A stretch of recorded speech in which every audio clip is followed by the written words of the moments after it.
Yeah, welcome. We've actually been doing this for the last 10 minutes here, but yeah, this is cool to be in this position to be kicking off a podcast. So cheers to that. Again, we'll do another toast, but yeah, Let's do a little housekeeping. housekeeping. What's the housekeeping? Who are you? So yeah, my name is Josh Hugo. Y'all know me. Do they? Well, you know me, he knows me, but the people who are listening, which is something that I'm going to have to get used to, do not know who I am. Yeah, and we're calling this Campfire Conversations. Yeah. Which the idea for this came about 4 years ago, almost 5. I was going through divorce, and I think the best thing for me at that stage was getting out to the mountains with friends, camping, drinking some bourbon. And I think for me that was like so life-giving to be in a spot where like, hey, the best thing I could do right now is get connected to the people in my life who are there for me. And so I kind of spitballed this idea like for months with some friends. And I was like, hey man, like, would you want to be part of a podcast that can kind of, be centralized around what it means to just be connected with other, for the most part, for guys. Like I was, girls are an important part of my friendship groups and in my life, but it's been a guys thing. And so it didn't happen for 4 years until your podcast, Jamelle Austin. You want to tell people who you are and about your podcast, Washed? Well, first, you're welcome. Yes.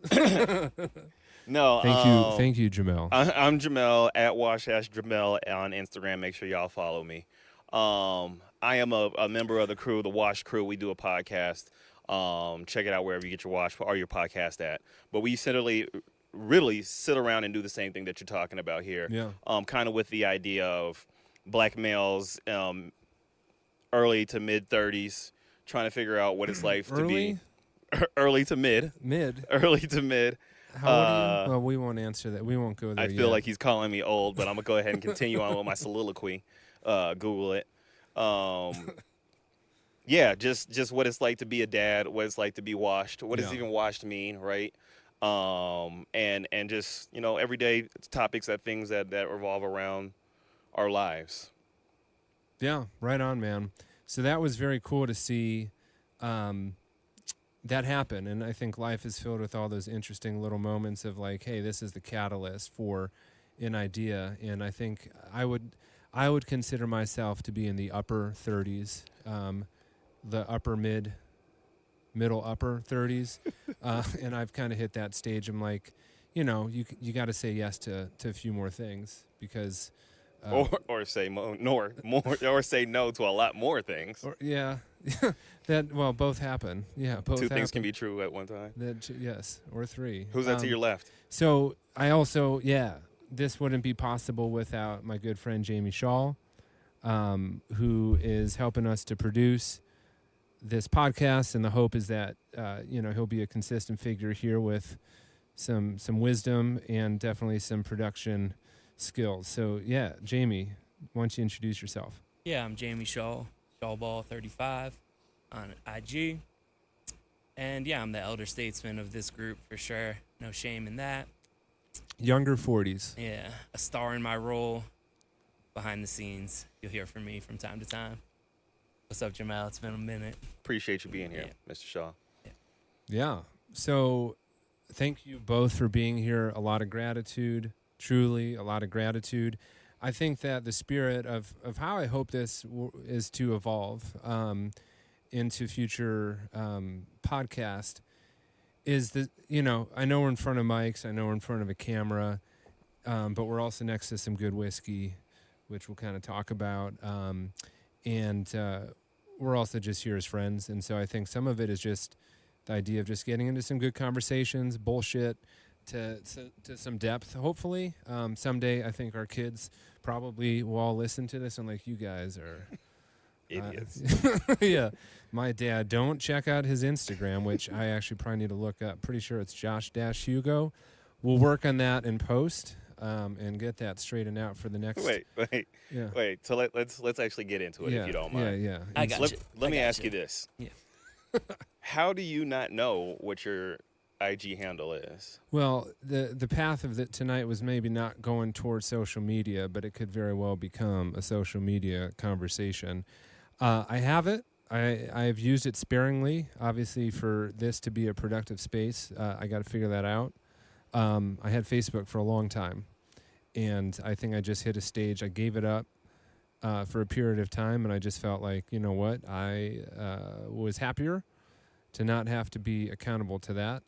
Well, how do you? But I do have it. How do you slide in chicks' DMs then?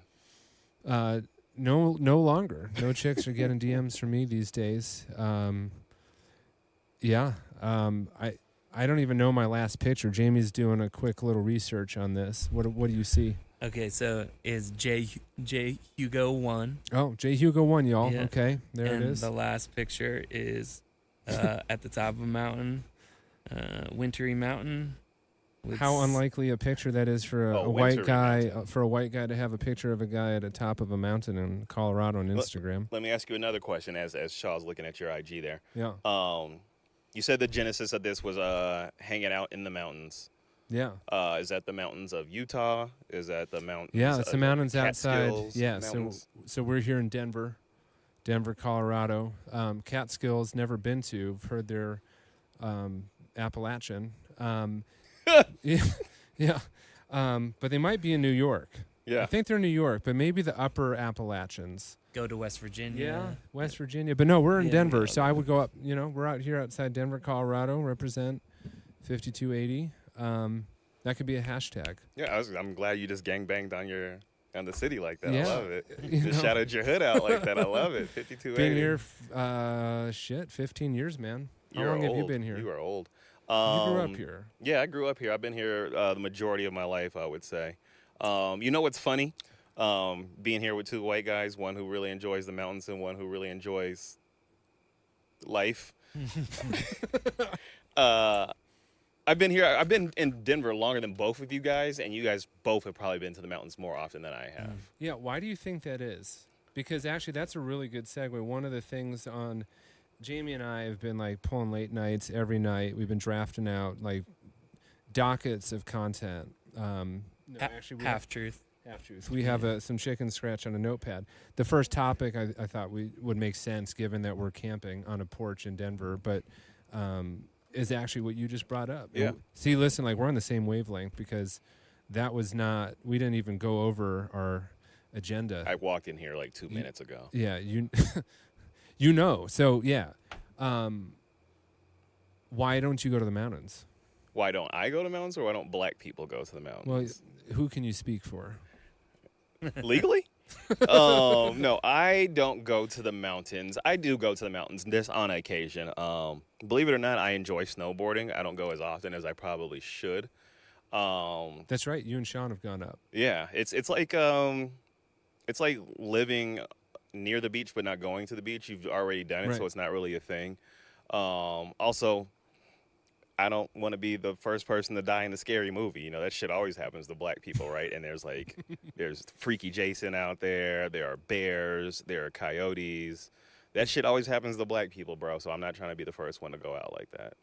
There's been no one before you think? No, there's definitely been people before No, me. first black person though. Yeah, think? have you ever heard of Lincoln Hills, by the way? No. Lincoln Hills is a resort. Was a black-owned resort, right? So let me give you guys a quick In little, Colorado? Yeah, it's Oh, a no quick shit. little history Okay. lesson here, right? So Denver is known as the Harlem of the West, right? So the 5 Points area in Denver was where a lot of black folks traveled to. If you think about it, Denver's the only city really between Kansas City, Chicago area, to LA. So when Right. people were traveling across country, the first place they were able to stay was in Denver. Now, when they would perform, Billie Holiday and such would perform in downtown Denver for the white folks. They couldn't stay in their same hotels. In the 20s. In the Billie 20s. Holiday being the vocalist. Right. Yeah. They would Yeah. perform in downtown Denver, but they weren't allowed to stay in the hotel, so they stayed at the 5 Points, and that's where the party really was, right? So that's why it was called the Harlem of the West. Right. In addition to that, a lot of folks out here, Madam C.J. Walker, if that name rings a bell to anybody, decided to build a mountain resort in Lincoln Hills, which is just outside, I think a little bit south of Morrison, Colorado. And that's where black folks would go. It's a historical site now. No shit. Yeah. Yeah, there's a lot of abandoned ski areas in Denver or in Colorado. But yeah, I think learning that history, that one didn't show up in my abandoned ski areas book. So, You're welcome. Yeah, thank you. It's the second time. Yeah, much gratitude. So camping. Just not something you we just really don't do it. Just something that I don't really do. You don't really do, and you said we. So is that like your family? Yes. Or your extended family? I'm trying not to speak for the entire black collective because there are definitely black people I that. haven't seen a lot of African American folks camping. Definitely. I mean, there's a lot of black people that hike. There's a lot of people that get Right. out there. There's a lot of black folks that camp. I just don't think it's super popular within our community. Yeah. But that's just my own personal thought. Yeah. Yeah, I've always been curious about that. Are we solving race relations right now? Yeah, Did we we're- just cure racism? We're just getting into it, guys. Let's just go camping. We'll get right to the heart of it. No, it's interesting. It's just interesting how different like activities fall along those lines. I think I don't know if today we're trying to get into the sociology of it, but I think we know that a lot of that follows, it's not just like white people really like to camp and black people really don't like to camp. It's an access, it's a historical piece, it's segregation, it's all of those things layered into all of that. Yeah, it's like swimming, right? Yeah. Not that black people don't swim. There's a lot of black folks that don't know how to swim, but that's a symptom of, as I said tonight, you guys are going to hear a lot about white supremacy, but it's a symptom of white supremacy, Sure. right? So a lot of black folks weren't allowed to go to the pool. They weren't allowed to go to the pools and stay cool during the summer. So it was just like, if I can't go to this pool, what reason do I even need to know how to swim? Same type of thing when it goes to, going to the mountains, where certain resorts we couldn't go to outside of Lincoln Hills, right? And you had to have the money to get out there. So Right. Yeah. Our we'll get right there, but our racist history in this country, its implications are vast. Yeah. And history is not implying that it's not also the present. I mean, Jesus Christ. Yeah, history's cycle is pretty relentless. It feels like, progress seems fleeting, and then we're back here in 2023. It feels like, oftentimes 1963 or 1923. But yeah, anyways, well, we can stay on that. Well, I'd just say yeah, Jamie. it's worth the distinction of we've got skiing, we've got hiking, we've got overnight camping, and like I'll say Taja is down for hiking. I don't know about skiing, but definitely not the overnight. The bad night's sleep, bugs. Yep. I think it's basically that, and I have a similar experience. Not the bugs, but the overnight wrecks me. I don't sleep well, and then the next day I'm just like, we gotta go. Let me ask you then, Josh, what is the appeal of camping? Yeah, I was just wondering that as you said all of that. I'm like, how did that lead to any sort of existential awareness?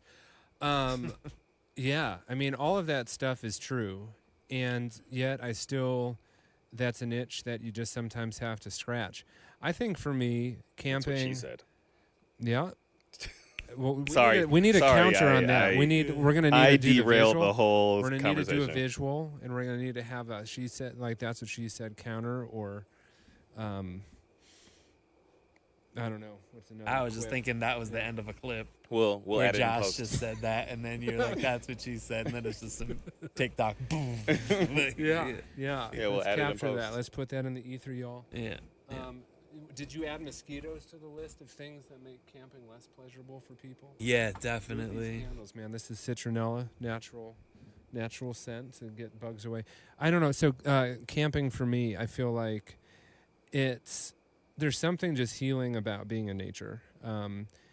And I think that, this can go a lot of ways. I think on a very kind of basic level for me, being outdoors, even if it's in our backyard Yep. here, I think people belong outside. Kids belong outside. Adults belong outside. And we're not outside nearly enough as a culture. And we've been given even more reasons to stay inside. and it's bad for your physiology. It's bad for anthropology. It's bad for people. And I think there's healing powers to just being outdoors and getting fresh air. And so, So let me ask. Yeah. Sorry to cut you off. Let me ask you No. there. What do you mean outside? Right. I when you were talking about. all of it. I mean, yeah. I mean, but outside could be on the block in New York, right? Right. Or Philly. Right. Or you could be outside in, like you were saying, in your backyard. Right. What do you mean out? Just literally anywhere? Yeah. I mean, What if yes. you're surrounded by concrete? What if you're in Marcy Projects? You know what I'm Right. saying? Right. Strawberry Mansion. Yeah. I mean, I don't know if I'm ready to hold to some deep philosophical truth here, but I think all of those are examples of being outside. Right. Why do people want to go outside from the Marcy Projects? Why do people want to go outside on the corner of, Fifth Avenue? Why do people go outside at the top of a mountain? Is there's something just better about it. Yeah, some of it's you can mix it up with your friends, or you need to go to another part of the town to get, groceries, or you just want to be by trees and rivers and no other people. But I think just there is something about outside. The outside I'm referring to, obviously, in this case with camping is, more Great outdoors. The great outdoors. The great outdoors. We could get physiological too. It's like there's the sun, like the proven power of the sun in Right. healing. There's degrees of fresh air, which the air outside of a concrete, Yeah. a junkyard. Man, I was at the junkyard with my brother last week. That air is not fresh. But there's people A junkyard. Sorry. yeah, Let's take that one right. for a minute. Why are you at a junkyard? we were cleaning out my garage, selling copper and aluminum. If you know where to go, you can just sell a copper pipe, $2 a pound, and aluminum. We had this big old blind that was all aluminum, so just took it down there, got some cash, and then went to Home Depot and bought some plants with it. But Hey, that's cool. It's That's recycling, that, right? That's good recycling right there. Yeah. I'm very proud of you. Are you not drinking, Shaw? I mean, in general, not just yeah, I haven't been drinking. So this kombucha has mushroom tea in it, I gotcha. and so I just I try to normalize it. I would offer you some. I'm offering you some. I appreciate it. I'm not Yeah. there yet. Yeah, but I would like to. I'm just not there yet. I think I have to be at the crib. yeah, for sure. We need indigenous medicines throughout society. Yeah. Indigenous medicines. Yeah. That's the first time I've heard it referred to as that. Yeah, I mean, this is Indigenous medicines, does that mean tobacco? Does that mean, I think Tobacco is technically or are we talking wacky tobacco? no, tobacco is a psychoactive agent. Huh. Yeah. I think all of it has been rediscovered by the West and kind of commodified, and culturized. Jamie, what do you mean by the West? Yeah, the white supremacists. It always comes back to white for supremacy. sure. Oh Good man. connection. You guys probably invited the wrong person on the No first man, podcast. this is what it's all about. We got to confront these truths, and people have to have dialogue. That's the other thing too. Not to go back to the why, but I do think something that's missing. And listen, I don't get me wrong. I got this weird light over there. Hopefully that's all right. Don't get me wrong. I know that this is being filmed and it is being taped and it is being produced for consumption. I get the irony of it. I'm aware of that. But I think that going back to the earlier kind of conversation about, the brokenness to some extent of society and the challenges that we're facing, I don't think we converse enough. Yeah. We don't converse enough. We don't have honest conversations.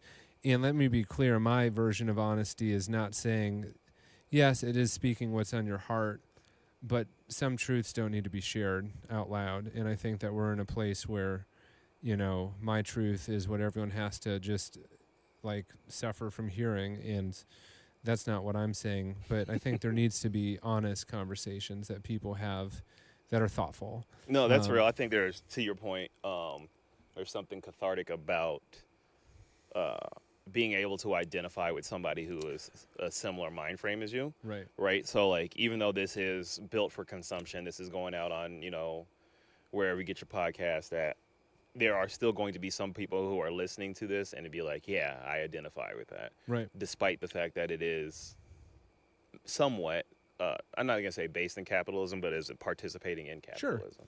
And to the, you know, and I'm no capitalist out, you know, like on principle, but, you know, we're all, you know, enjoying the fruits of capitalism, frankly. And Thanks, the fact Obama. that we cannot, thank you, Obama. Thank you. We could also say like capitalists didn't create like an economy. You know, it's like capitalism isn't the only way like a marketplace can function. They don't have like the patent on like people coming up with ideas and like sharing them with the broader like community and having that be like a way towards like security. Wait, you mean America didn't invent freedom? Yeah. Jamie Shaw? Yeah, it's all cyclical. Yeah. So don't let anyway, the conservatives hear you say that. Let's take a whiskey break. So one of the things you've already naturally moved to that, which is fantastic. So in a not so shameless element of what, you know, I understand. So let's talk capitalism, and let's talk like the fact that we're The drinking. shameless plug comes right after we talk about capitalism. Yeah, this wasn't scripted, y'all. But hey, you know, it surrounds us. It's the system we're in. To be fair, we're not getting paid for this endorsement No, yet. we're not getting paid yet. Maker's Mark, 477 Distilling, Greeley, Colorado. This might be your move to the big stage. But so we're drinking some whiskeys because I love whiskey. And if you are looking to participate in capitalism, you are more than welcome to supply us with your brand, and we'll give it a thumbs up or a thumbs down. I mean, we won't promote it if it's not good, but don't bring your trash shit around here. I want to be clear for our listeners that if you're a whiskey snob, you're going to listen to this and be like, these fucking guys. But if you've never tasted whiskey, which maybe is who you are, and that would be cool because I only thought of whiskey as taking shots. Well, let me ask you this, Hugo. How did you get into whiskeys? Well, honestly, a future potential guest, working with his agents right now, Sean, you know, he's a big guy in whiskey, and around the same time that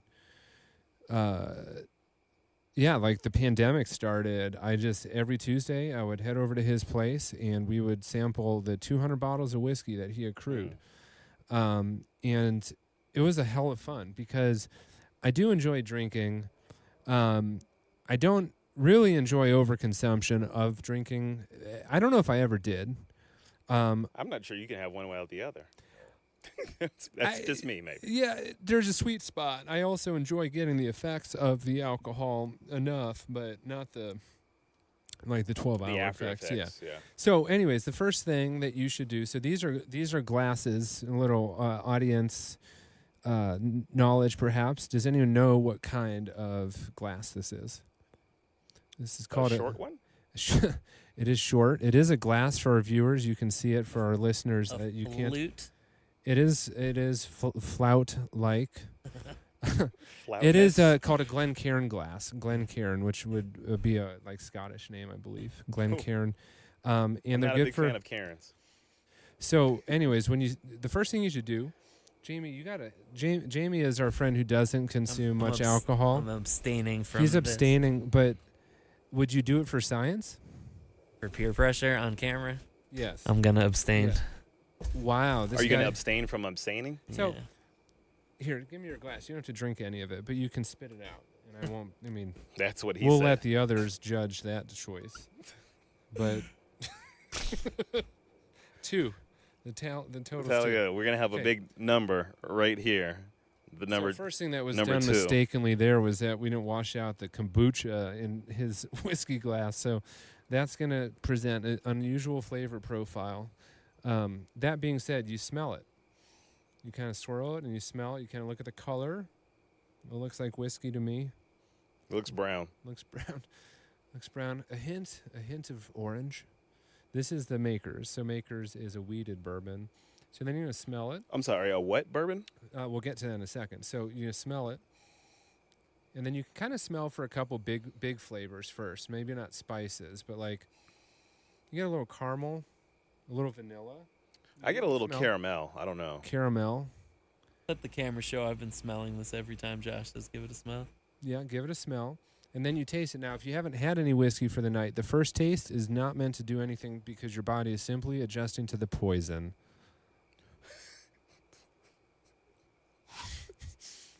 That is true. Whiskey is a poison, as all alcohols are, but your body is not tasting it. It is simply wondering why the hell you're putting that in your body. But in the meantime, your first taste, you get a little bit. Taste it again, and then you can do a few things. You kind of, swish it around a little bit. I'm observing right now. Mm-hmm. Then you kind of taste for flavor notes. Like a B flat? Yeah, so if you're tasting this, if you're a whiskey guy, again, you're listening to this, you're like, this guy doesn't know what the fuck he's talking about. But I think that there's a little bit of the vanilla notes, a little caramel.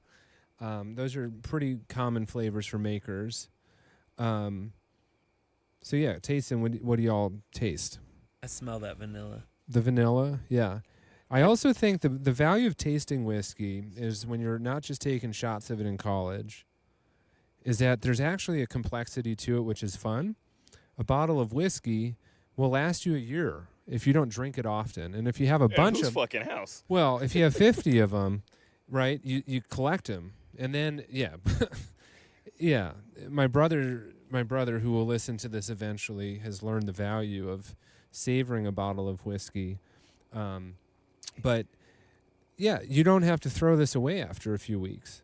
Like, unless it gets below half, and then you give yourself a few months. Like, this bottle could sit there for 5 years, and it's fine. A bottle of wine you can't do that with. So when you're like, oh, shit, I wouldn't spend, $40, $28. Could you do that with vodka? Yeah. So you're saying you could do this with pretty much any distilled alcohol? Yeah, to my best knowledge, unless there's a ton of sugar, maybe a brandy or something like that might not do as well. Gotcha. Like a Kahlua, but whiskey for sure, probably other high-proof alcohols. It's the ghetto bird. Yep. Yeah, so anyways, whiskey... You can visually tell we're not really in the ghetto. Well, it's hard to tell. It's all just black on the camera, but yeah. Well, It's quiet back if it's here. all black on the camera, it pretty much is the ghetto. All right, Hey-o. so let's launch it. Drink your whiskey, makers, and then we'll do a little comment. This one here is 477 Distilling in Greeley, Colorado. I've actually never had it. Have you ever been to Greeley? I have smelled it. Do you know why it stinks in Greeley? Wow. There's a joke here, and then there's the cows. Which is it? It's because they're the shit. There's the joke. Yeah, but it's the cows. Yeah, you went to school there for a year. You were in Greeley for a year. I was had allegiance to a place that you paid money to. I went to Northern Colorado for about 2 years. 2 years. Yeah. When you say More like 18 months. What was your legacy at UNC? Drunk sledding. Outdoor activity. Outdoor activity. Yeah. Drunk sledding. Oh. And I had sex with a white woman. First time? First time. I was Wow. going to ask you that tonight. If you ever had sex with a white woman. That's a good. Yeah. Wow. Okay. Shout out to you. Shout out Greeley, Colorado. Greeley, Colorado, 477. If you ever listen to this, we will drink your whiskey and talk about having sex with white women in Greeley or other things that may be better for your brand. But hey, there's probably a lot of We're going to white get women. a cease and desist order. Yeah, a lot of white women who probably enjoy drinking bourbon at 477. Jamelle is married. Yeah, I mean, He I is was just married. going to say I'm not as fond of white women now, Yeah. nor was I really back then. I think it was more just an But Greeley- opportunity thing. Did you I- say yeah, how- exotic opportunity? In Greeley? Not No. necessarily exotic. Run of the mill. Okay. So Greeley is not going to promote this, but we will try to put a hashtag in there for that, because I'm sure there are people in Greeley who Hashtag Greeley, hashtag who white women. understand and maybe Hashtag even know Mediocre more at about. best. I have regrets. We're producing a lot of hashtags right now. Yeah, well, those Mediocre at best. Hashtag I have regrets. those play into capitalism very nicely. So, so let's move to I would love to talk about, speaking of regrets. No, I'm kidding. Talk about being a dad. I love being a dad. For the record, children, I don't have any regrets about either of you. But some people do. I really don't. You know what I just realized? We all have 2 boys. We have 2 boys. There are 6 future Shawls, Austins, and Hugos in this room. Well, not in this room. They're not at all in this proximity, but under this purview. We had Janika and her 2 boys over, while my brother and his 2 boys were here. Had like 6 boys in the basement. Held up. House held up. You But know, yeah. it was a lot. A lot of times I have the homies over to the house. We're hang out. They bring the kids over, and what I generally do, because at my house, the fellas, I have a basement, and in the basement, I have a nice setup for the fellas, right? So the kids stay upstairs on the main floor. So it's like the fellas go down to the basement, the kids stay up on the main floor, kind of just close the door and let them have it. It's out. so great, man. Yeah. Honestly, like, I feel like, and this is a podcast that we've created to have some affinity from men. It does not mean our female friends and people who we know couldn't take something out of this. I want to be clear. But I do think there's some interesting studies on this. And maybe this is the veto space. This is fixed in post. But I do think that it is hard. It is right now, like, society is hard for our boys. It's hard for our boys. And I know there's privilege. I know there's a lot of stuff. And I know there's going to be hard takes on that. But I do think it is hard on boys. Why do you think that? I mean, I think about all my friends I had growing up. Most of them were around affinity to, like, a thing or an activity, right? It wasn't like the deep connection over, man. Like, I knew they were my friends. I knew they were my best friends. In fact, one's coming into town this weekend. But we connected over wakeboarding, rollerblading, and PlayStation and Sonic the Hedgehog. Like, that's why I was there. What I didn't realize is I was forming bonds and trust because we had a medium to communicate that wasn't this. Yep. Like, this has taken me, like, 30, well, since I was talking, but, like, it's taken a long time for me as a man to figure out how to communicate with some authenticity and some, like, let the guard down a little bit. Mm-hmm. And that's our generation. And I don't necessarily think that we have given our young boys tools to be able to find outlets and ways to communicate with each other that are actually what's best. And I think the physical piece, the being outside, the connecting through activities, but now we put everyone behind a phone and behind a screen and ask them to try to build relationships over a Twitter or X sphere or whatever. I think it's interesting that you're bringing that up. I recently read an article, I believe it was in the Washington Post, about how boys and men, younger men, are struggling. One, because they have a lack of identity. Yeah. The conversation was, for better or worse, the greatest generation, right? They came back from the war, Right. and they were at war, and that was what is defined as being a man. You went off to war, you came Right. home, you took care of your family. Right. And now, as rightfully so, women don't need men in order to start a family. Women don't need men to have financial stability. So it's kind of taken away, or it has lessened the need for a man. Right, yeah.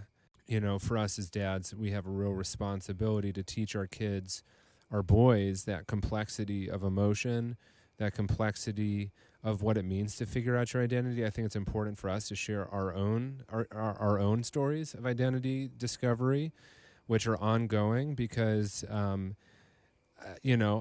find, and I love my dad. He is continues to be an incredible father who's emotionally, like, in tune with himself and emotionally present. And even still, he is somebody who grew up with a father who was essentially, most likely, PTSD from World War II, Yep. alcoholic, cigarette smoker, produced a family that created some wonderful people. But he was the product of that, and I am the product of him. And there are still elements of this, like, this manliness piece. And don't get me wrong, like, there's value to that. There's value to that. That is an identity piece that does hold to some sort of North Star of sorts. And At the same time, like it's unclear as to what value, like how do I, like what do I do with that? Like I don't know what I do with that as a dad for my own kids. Am I clinging on to vestiges of the past? Am I creating a new identity? And I think as men, and part of the reason that like this type of space is helpful is like there does need to be a shared space to create meaning and to have men be able to have conversations about creating meaning for the next generation of our people. I'm glad that you said that, and I'm glad you said it that way. I've been thinking about this, but I think that, and we might end on this because I know we're up against it, but We got some alien questions to close us out. but we're up against it. But I like to think of our generation as the bridge generation, right? We came from fathers and grandfathers who were very stern, very stoic, if you will, don't show emotion, that type of thing. And we're in a society, or currently in a society that is just like, hey, let's talk about where we are, and being able to navigate the two and being able to bridge the two. About being able to identify how you're feeling and why you're feeling that way, and actually being able to deal with your emotions, in addition to, or bridging that to the generation of tough it out, rub some dirt on it, that type of thing. Yeah, I think you got we your are. bell rung. I think we're uniquely positioned to know what is wrong, know what is right, and being able to position those who come after us, especially our boys. Yeah. To do. Yeah. Amen the right to that. thing. Amen to that. Yeah. Cheers to that. To the opportunity of being a father to young men of the next generation who this world needs more than they fucking need us. So aliens. Aliens. All right. Yes. Let's close out with some aliens, and then I will ask you, what is your learning? What are you going to take away from this? Good one. No, But Jamie, first, take it away. Aliens. Yeah, so I guess question one is, how familiar are you with the congressional hearing with alien, like with the I'm aware. I whistleblower? wouldn't say I'm familiar. See a Yeah. clip, or maybe Seen a clip. Yeah. I've read enough to know there was a hearing. I did not read the transcripts or watch C-SPAN. Yeah, there's this guy, and like some people would like try to discredit him. His like medical history just came out, like mental health history, but he's basically saying there's a ton of people that work for the government that have like signed NDAs that have witnessed firsthand, like, he's not saying alien, but he's saying just like non-human. There's a lot of inference to like interdimensional traveler, like that there is like a craft and like the biological remains of like pilots. So are aliens real, is what you're asking us? And well, I think it's like like under that premise, what would you be like excited about, and what would you be scared about in terms of like how this might shift humanity's fate? If that's like, because it's like since the 1930s, the United States has likely had something that crashed in Italy and like been trying to reverse engineer the technology. The question is, if there is something that can travel interdimensionally that we have, and like people who go inside it is supposedly small, and you go inside it and it's huge, like it's like inside is physically impossible how big it is, but That's what he said. yeah. What are the implications? Like, what's something that you might be like, oh, I could see how humanity could benefit from that, or that you would be like, oh God, like good night. For me, I think two things. I think Earth is fucked up enough as it is right now. So if aliens, which I think there is some truth to what is being said. If aliens are really out there, it's kind of like, have you seen this motherfucking Donald Trump though? Like, we got some other serious shit going on here. They're right? just laughing, man. On top of that, I am firm in my faith and my belief in God, to the point where I'm like, if aliens are here, I'm not worried about it. Yeah. Yeah, I mean, they're out there. I think there are I mean, there are beings out there. Yeah, and not to go overly spiritual, but, you know, who's to say that's not God's plan, right? We don't need to get into the Bible on this one, but I do think that, like, on a big scale, like, we've been able to develop the technology, the tools, the skills, the awareness to realize we can look back 14 billion years in our universe. like the Webb telescope can look back 14 billion light years, where we can see what we believe to be the first moments, almost the first moments of our universe. And everything in between that moment and here is an extension of this universe. Like statistically, the odds of this being the only planet in which the compounds and molecules and whatever else existed to create us, we're the only ones that figure that out. It's very For American of 14 us. billion years. 14 fucking billion years. Like, it's nighttime out here. Those who are on camera can tell we got some brighter lights. But those stars, we're looking at light from 5, 6, 7 billion or million years ago. That light was generated 6 million years ago, 10 million years ago, and it's now just reaching us. To think that something so expansive, filled with as much as we know is there, couldn't have another set of environmental circumstances to create satium, whatever. Stadium? No. Stadium, Arcadium. What are we talking about? Stadium Arcade. Let's Sentient? talk Red Hot Chili Peppers for a minute. I was gonna say, what are we No, talking about? all I'm saying is like, yeah, we're not alone. We're not alone. Somebody has probably figured out where we are.